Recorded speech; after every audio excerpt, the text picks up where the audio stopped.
It's 11:47 p.m. on a Tuesday. Sarah's sitting on her couch, phone glowing in the dark, scrolling through her bank app for the third time tonight. She got paid Friday morning. It's now Tuesday night, and she's down to $86 until next Friday. She doesn't know where it went. Just groceries, gas, that $12 salad at lunch, a few things on Amazon. And now she's calculating if she can make it 6 more days on $86, or if she'll have to use the credit card she prayed she'd stop using.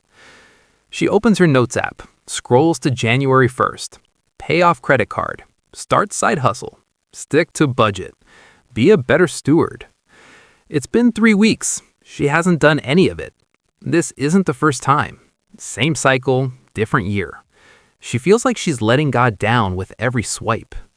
It's not because Sarah lacks faith. It's because she's been using ungodly financial systems designed to make her feel guilty instead of free.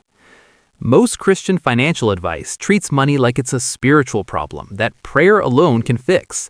But that's not how stewardship works. Money isn't just spiritual or rational. It's deeply emotional and behavioral. Sarah didn't blow through her paycheck because she's a bad Christian. She blew it because she's exhausted, stressed, and using spending to cope. Hi, I'm Joe. I spent the last year studying why 70% of Christians who set financial goals in January are overdrafting by February. And what I found wasn't a prayer problem. It was a system problem. The financial industry makes you feel guilty enough to spend, and church never teaches the behavioral psychology that actually controls how you spend. If you've ever felt shame scrolling through your bank app at midnight, if you've ever prayed about money but never fixed the behavior, hit that subscribe button because I'm about to expose why you're stuck and give you the 90-day framework that breaks the cycle. I'm giving you something different, not guilt disguised as godliness. A 90-day framework built on biblical stewardship principles, addressing both your walk with God and your war with impulse spending, applied with ruthless precision. This is for the Christian who's tried everything, prayed all the prayers, and is exhausted from starting over. Let's tear down the system and rebuild true stewardship. The real problem: you're solving the wrong equation. Here's what most people do when they decide to get serious about money. They download a budgeting app, cut out coffee, swear off DoorDash, cancel Netflix, and it lasts 11 days before they're back to square one. Why? Because they're treating money like a math problem when it's actually a behavior problem. You know you shouldn't buy that $6 latte every morning. You know you should meal prep. You know that HBO Max subscription should have been canceled in November. But you don't cancel it, not because you're stupid, because those purchases are solving an emotional equation your Excel budget doesn't acknowledge. That coffee isn't about caffeine. It's the 10-minute buffer between your apartment and the job that makes you want to scream. But takeout isn't convenience. It's survival after a 12-hour shift. The streaming service isn't about movies. It's numbing the anxiety of drowning while everyone else swims. So when some finance bro tells you to just cut expenses, it's like telling someone to quit smoking without addressing why they light up. It doesn't work. Here's where ancient scripture collides with modern psychology. Luke 14:28 says, "For which of you, desiring to build a tower, does not first sit down and count the cost?" But here's what gets lost. The word count in Greek doesn't just mean arithmetic. It means to reason through, to analyze the underlying structure. You're not just counting pennies. You're diagnosing the system producing your financial reality. Most people never do the diagnostic. They skip to Band-Aid solutions for problems they haven't identified. So we're going to reverse engineer your financial behavior. Not judge it, understand it. Because once you understand the why behind your spending, the how becomes simple. The 12-week framework, built for real life. Here's your roadmap. Weeks 1 through 2, financial autopsy. What's really happening? Weeks 3 through 4, the emotional spending audit. Weeks 5 through 6, income architecture, building the right skill. Weeks 7 through 8, the delayed gratification protocol. Weeks 9 through 10, strategic generosity and leverage. Weeks 11 through 12, the identity shift, who you're becoming. This isn't linear, it's layered. Each week addresses both practical mechanics and psychological programming, because if you only fix the budget without fixing the beliefs and emotions driving your behavior, you'll be back here in 90 days wondering why nothing changed. Let's break it down. Weeks 1 through 2, the financial autopsy. Most people avoid looking at their bank statements, not because they're irresponsible, because staring at those numbers makes them feel like human garbage. But here's what every financial professional knows. You cannot fix what you refuse to face. Weeks 1 and 2 are about the autopsy. You're going to examine every transaction from the last 30 days without judgment, without shame, without that voice screaming about what an idiot you are. Here's the twist. We're not just tracking what you spent. We're tracking when, where, and what you were feeling when you swiped that card. Create 4 columns. What you bought, how much it cost, what time of day, what you were feeling. Stressed, bored, tired, anxious, celebrating, numb. After 2 weeks, patterns emerge like a crime scene reconstruction. Maybe you overspend every Friday night when you're fried. Maybe you impulse buy on Amazon at 11 p.m. when you're lonely. Maybe you eat out every Sunday because meal prepping feels like climbing Everest. These patterns aren't random. They're coping mechanisms. And here's the biblical principle most people miss. Romans 4:3 uses that same Greek word, count, to describe how Abraham's faith was counted as righteousness. Faith isn't blind optimism. Faith is calculated trust based on understanding God's character. Same principle here. Stewardship isn't blind budgeting. It's calculated decision-making based on understanding your behavior, triggers, and weak points. By week 2, you'll have a map of your financial triggers. Once you see the map, you can change the route. No willpower required, just awareness.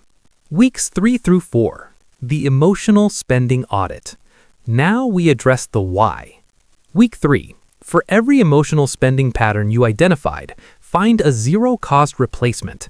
Not eliminate the need, replace the solution. If you buy coffee to escape before work, replace it with a 10-minute walk while blasting your playlist. If you order takeout because you're drained, batch cook Sunday and freeze portions. If you scroll and shop at night because you're lonely, replace it with calling a friend or journaling. Anything that doesn't cost money. Key insight? You're not removing comfort, you're removing cost. Week 4, build your actual budget, but not how you've been taught. Forget 50-30-20. That's for people with stable incomes and no debt. Here's the real formula, the 4-bucket system. Bucket 1, non-negotiables, rent, utilities, minimum debt payments. Bucket 2, variable essentials, food, gas, phone. Bucket 3, financial buffer, emergency fund, even $10 a week. Bucket 4, discretionary, everything else.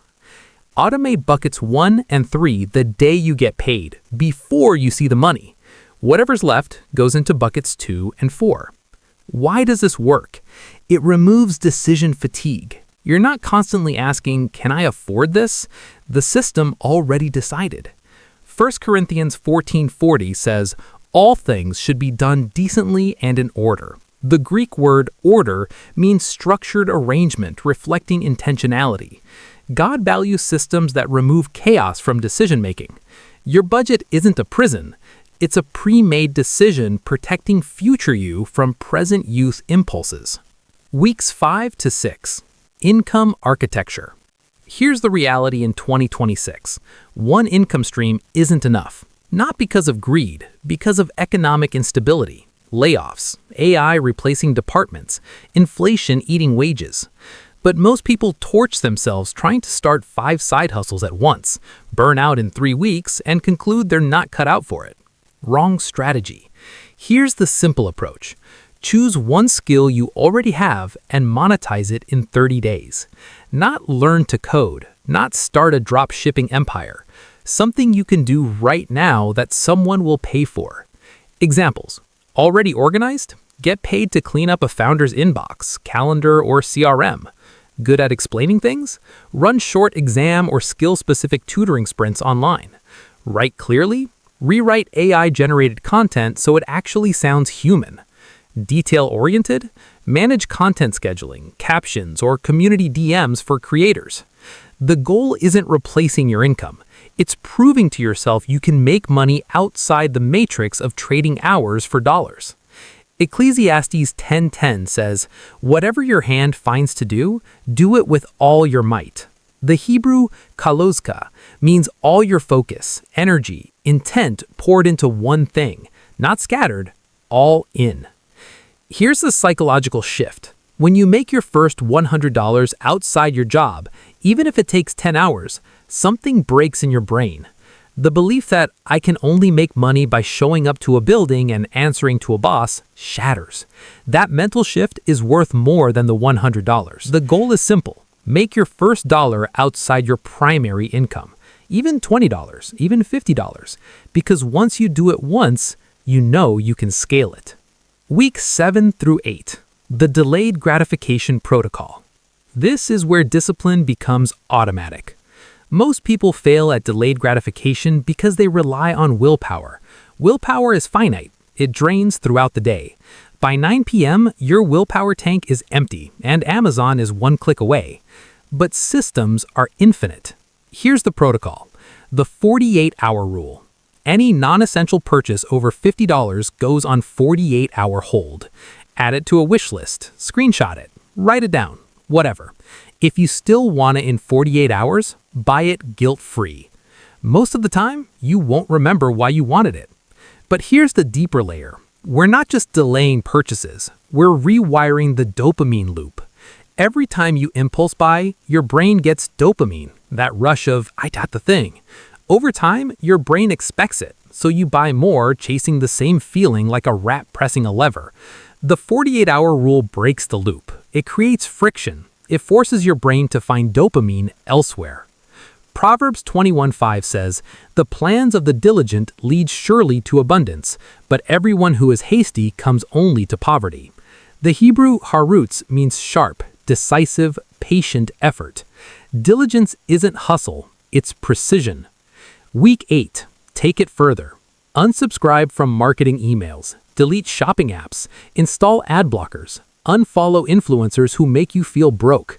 Remove the triggers entirely. Because here's the truth. You're not fighting yourself. You're fighting billion-dollar algorithms engineered by behavioral psychologists whose job is making you spend money you don't have on things you don't need. You can't win with willpower alone. You win by changing the battlefield. Remove the weapons, build better systems. Weeks 9 through 10. Strategic generosity and leverage. Let's talk about giving, but not the guilt-driven version you're used to. Most people give emotionally. A GoFundMe pops up. A friend has an emergency. The church announces a special offering. And you give out of guilt or pressure. Here's the professional approach. Decide your giving in advance. 10% of income. $100 a month. Whatever you choose, make it intentional and automate it so it happens before you see the money. Luke 6:38 says, "Give, and it will be given to you. Good measure, pressed down, shaken together, running over." The Greek diametrethisete means measured and multiplied back. Structured giving compounds. Emotional giving doesn't. But here's the next level. Leverage. Leverage means creating systems where your effort multiplies without you being present. Your time uncouples from your income. Examples. Write one blog post earning ad revenue for years. Create one digital product you sell on repeat. Build one referral system where others promote your work. Week 10 assignment. Build one leveraged asset. It doesn't have to be perfect. It just has to exist. Because one leveraged income stream beats 10 active streams. Weeks 11 through 12. The identity shift. The final 2 weeks aren't about tactics. They're about transformation. Most people fail at change because they try to modify behavior without changing beliefs. You can execute a perfect budget for 90 days, but if you still believe I'm bad with money or I'll never get ahead, you'll sabotage yourself the second it's over. Guaranteed. Week 11. Write your 12-month financial vision. Not vague goals like be debt-free or save more. Specific identity statements. Who you're becoming. I am someone who saves 20% of every paycheck automatically. I am someone who earns $5,000 a month from my skill. I am someone who gives generously without guilt. Habakkuk 2:2 says, "Write the vision, make it plain on tablets so he may run who reads it." A vision so clear you know exactly what to do next. Week 12. Review and recommit. Look back at weeks 1 through week 11. Celebrate progress. Acknowledge what didn't work and adjust. Then ask, who do I need to become to sustain this? Because transformation isn't about doing different things for 90 days. It's about becoming a different person permanently. Behavior flows from identity. Change the identity, behavior follows automatically. It's January 2026. In 90 days, it'll be April. Spring will be here. Most people will still be stuck. Same debt, same stress, same excuses. Not because they don't want change, because they're using systems designed to fail. Systems built on willpower instead of structure. Systems that ignore emotions and treat humans like spreadsheets.